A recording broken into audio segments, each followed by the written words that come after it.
you to report about the introduction of international trade. So the first question is, what is trade? So trade is an exchange of goods and services between two or more countries. Or in a simple term, is an act of buying or selling goods and services that takes place between two or more parties.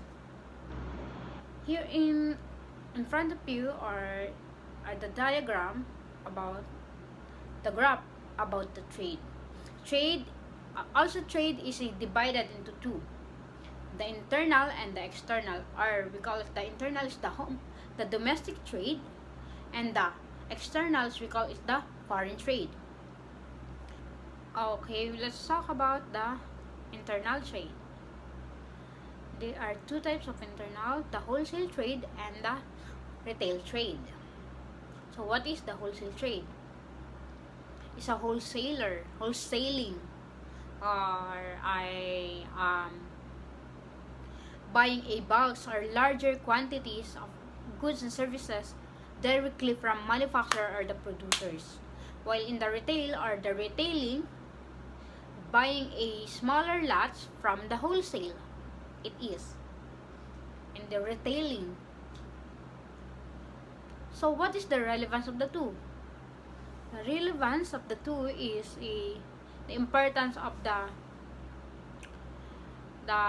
manufacturer between manufacturer and the customers or the consumers only. So let's move on and talks about the external, or we call it the foreign trade. From the word the external, it is the across the border or outside the countries. We are exchanging, or we are selling or buying goods or services with another countries, with a outside the border, outside the countries, outside the territories, like that. And the external trade is have a three types: the import, the export, and the entrepot. Let's talk about the import. From the word import, or the other countries are buying goods or services from our countries, or buying from our countries, while the export is the opposite of the import, while we are selling our goods and services to another countries, just like that.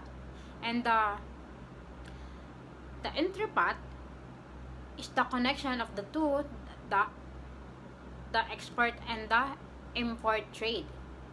For example, let's say we are buying a raw material from another country, and we are like making it a final products or final goods to re-export to another countries, and it's vice versa. From we are selling them our raw materials or raw goods, and make the other countries make a final product to re-export to another country, just like that. So, and that's all.